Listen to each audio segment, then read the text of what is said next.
The Valiant Little Tailor. One summer's morning, a little tailor was sitting on his table by the window. He was in good spirits and sewed with all his might. Then came a peasant woman down the street crying, "Good jams cheap, good jams cheap." This rang pleasantly in the tailor's ears. He stretched his delicate head out of the window and called, "Come up here, dear woman.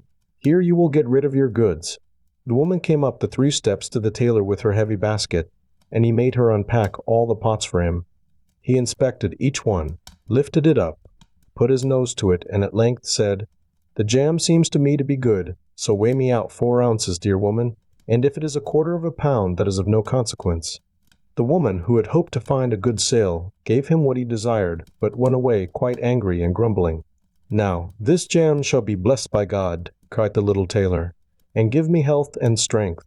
So he brought the bread out of the cupboard, cut himself a piece right across the loaf, and spread the jam over it. "This won't taste bitter," said he, "but I will just finish the jacket before I take a bite." He laid the bread near him, sewed on, and in his joy made bigger and bigger stitches.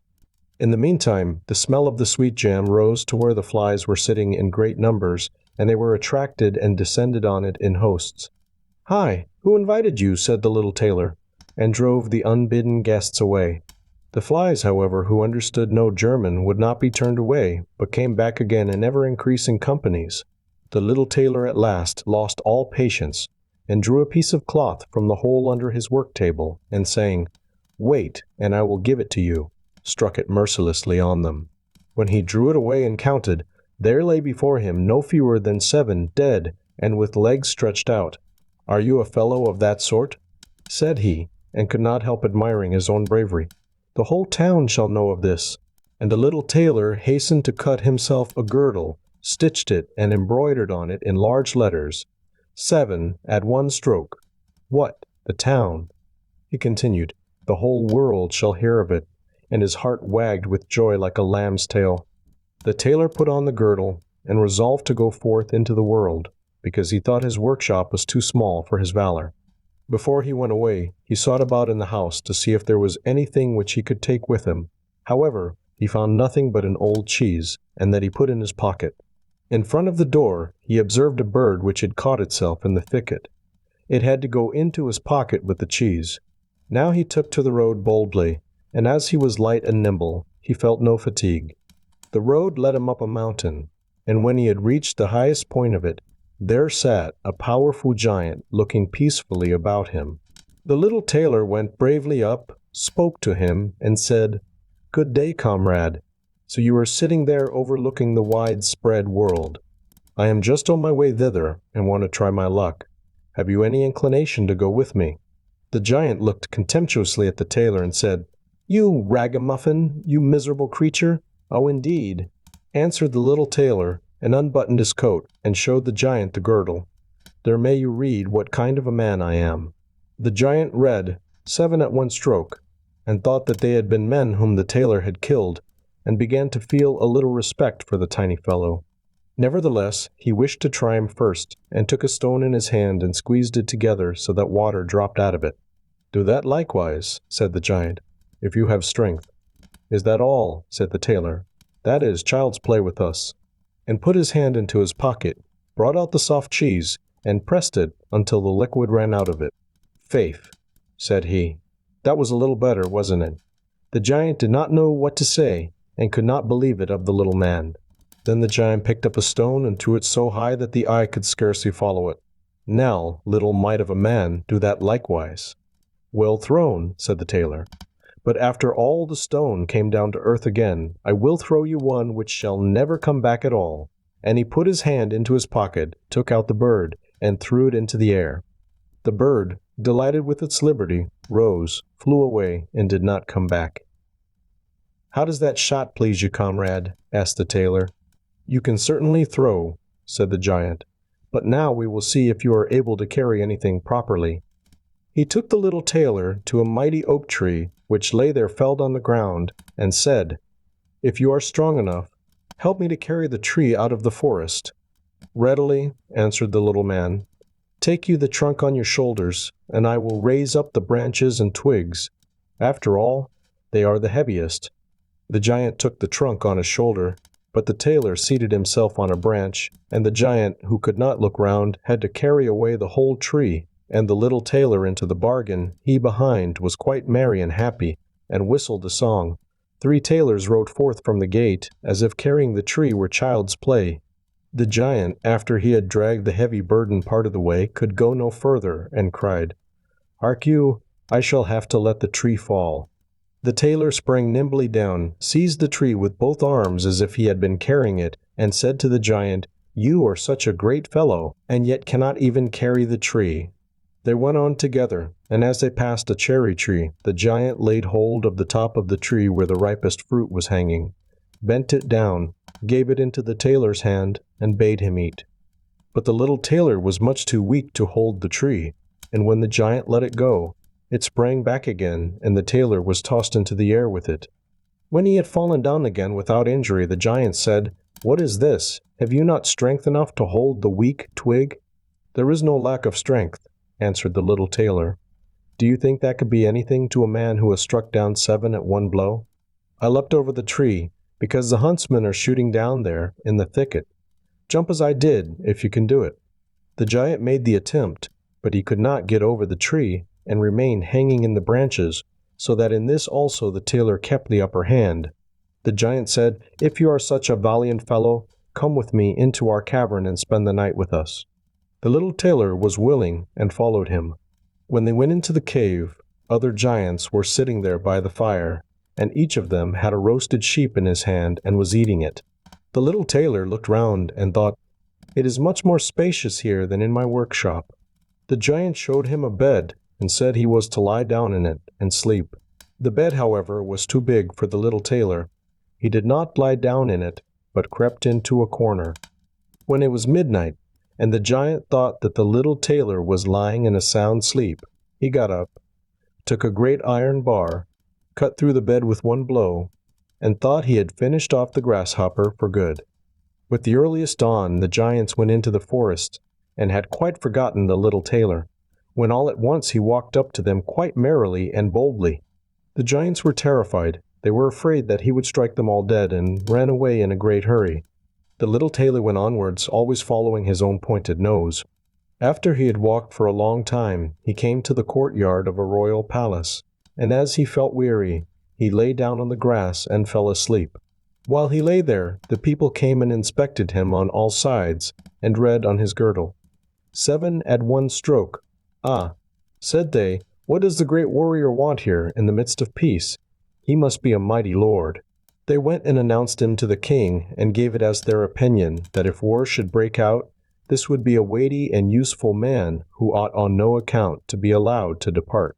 The counsel pleased the king, and he sent one of his courtiers to the little tailor to offer him military service when he woke. The ambassador remained standing by the sleeper, waited until he stretched his limbs and opened his eyes, and then conveyed to him this proposal. "For this very reason have I come here," the tailor replied. "I am ready to enter the king's service." He was therefore honorably received, and a special dwelling was assigned him. The soldiers, however, were set against the little tailor, and wished him 1,000 miles away. "What is to be the end of this?" They said among themselves, "If we quarrel with him, and he strikes about him, 7 of us will fall at every blow. Not one of us can stand against him." They came therefore to a decision, betook themselves in a body to the king, and begged for their dismissal. "We are not prepared," said they, "to stay with a man who kills 7 at one stroke." The king was sorry that for the sake of one he should lose all his faithful servants, wished that he had never set eyes on the tailor, and would willingly have been rid of him again. But he did not venture to give him his dismissal, for he dreaded lest he should strike him, and all his people dead, and place himself on the royal throne. He thought about it for a long time, and at last found good counsel. He sent to the little tailor, and caused him to be informed that as he was a great warrior, he had one request to make to him. In a forest of his country lived 2 giants, who caused great mischief with their robbing, murdering, ravaging, and burning, and no one could approach them without putting himself in danger of death. If the tailor conquered and killed these 2 giants, he would give him his only daughter to wife, and half of his kingdom as a dowry. Likewise 100 horsemen should go with him to assist him. "That would indeed be a fine thing for a man like me," thought the little tailor. One is not offered a beautiful princess and half a kingdom every day of one's life. Oh yes, he replied, I will soon subdue the giants, and do not require the help of the 100 horsemen to do it. He who can hit 7 with one blow has no need to be afraid of 2. The little tailor went forth, and the 100 horsemen followed him. When he came to the outskirts of the forest, he said to his followers, Just stay waiting here. I alone will soon finish off the giants. Then he bounded into the forest and looked about right and left. After a while he perceived both giants. They lay sleeping under a tree, and snored so that the branches waved up and down. The little tailor, not idle, gathered 2 pockets full of stones, and with these climbed up the tree. When he was halfway up, he slipped down by a branch, until he sat just above the sleepers, and then let one stone after another fall on the breast of one of the giants. For a long time the giant felt nothing, but at last he woke, pushed his comrade, and said, Why are you knocking me? You must be dreaming, said the other. I am not knocking you.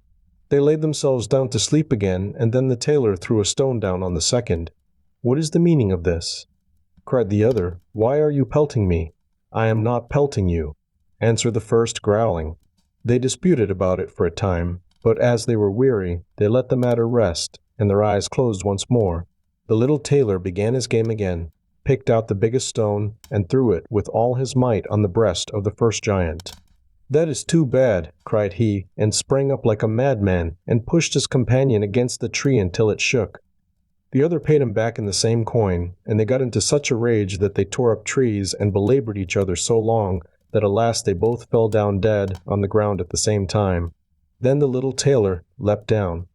It is a lucky thing, said he, that they did not tear up the tree on which I was sitting, or I should have had to sprint on to another like a squirrel. But we tailors are nimble. He drew out a sword and gave each of them a couple of thrusts in the breast, and then went out to the horsemen and said, The work is done. I have finished both of them off. But it was hard work. They tore up trees in their sore need, and defended themselves with them, but all that is to no purpose when a man like myself comes, who can kill 7 at one blow. But are you not wounded? Asked the horseman. You need not concern yourself about that, answered the tailor. They have not bent one hair of mine. The horseman would not believe him, and rode into the forest. There they found the giants swimming in their blood, and all round about lay the torn-up trees. The little tailor demanded of the king the promised reward. He, however, repented of his promise, and again bethought himself how he could get rid of the hero. Before you receive my daughter and the half of my kingdom, said he to him, you must perform one more heroic deed. In the forest roams a unicorn which does great harm, and you must catch it first. I fear 1 unicorn still less than 2 giants. 7 at one blow is my kind of affair.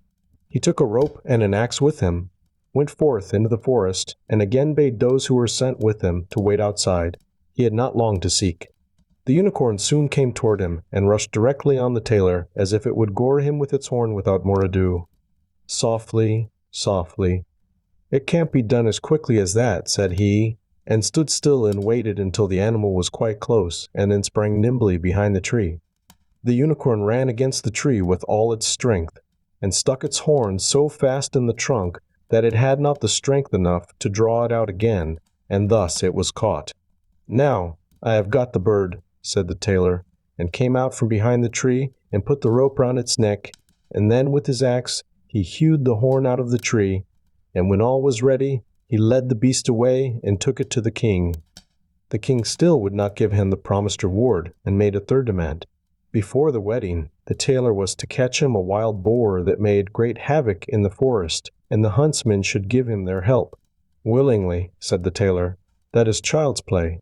He did not take the huntsmen with him into the forest, and they were well pleased that he did not, for the wild boar had several times received them in such a manner that they had no inclination to lie in wait for him.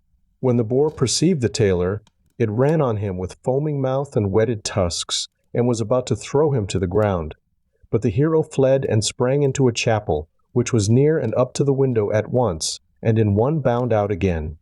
The boar ran after him, but the tailor ran round outside and shut the door behind it, and then the raging beast, which was much too heavy and awkward to leap out of the window, was caught. The little tailor called the huntsmen thither, that they might see the prisoner with their own eyes. The hero, however, went to the king, who was now, whether he liked it or not, obliged to keep his promise, and gave his daughter and the half of his kingdom. Had he known that it was no warlike hero, but a little tailor who was standing before him, it would have gone to his heart still more than it did. The wedding was held with great magnificence and small joy, and out of a tailor a king was made. After some time the young queen heard her husband say in his dreams at night, "Boy, make me the doublet, and patch the pantaloons, or else I will wrap the yard measure over your ears." Then she discovered in what state of life the young lord had been born, and next morning complained of her wrongs to her father, and begged him to help her to get rid of her husband, who was nothing else but a tailor. The king comforted her and said, "Leave your bedroom door open this night, and my servants shall stand outside, and when he has fallen asleep shall go in, bind him, and take him on board a ship which shall carry him into the wide world." The woman was satisfied with this, but the king's armor-bearer, who had heard all, was friendly with the young lord, and informed him of the whole plot. "I'll put a screw into that business," said the little tailor. At night he went to bed with his wife at the usual time, and when she thought that he had fallen asleep, she got up, opened the door, and then lay down again. The little tailor, who was only pretending to be asleep, began to cry out in a clear voice, "Boy, make me the doublet and patch me the pantaloons, or I will wrap the yard measure over your ears. I smote 7 at one blow. I killed 2 giants. I brought away 1 unicorn and caught a wild boar, and am I to fear those who are standing outside the room?" When these men heard the tailor speaking thus, they were overcome by a great dread, and ran as if the wild huntsmen were behind them, and none of them would venture anything further against him. So the little tailor was and remained a king to the end of his life.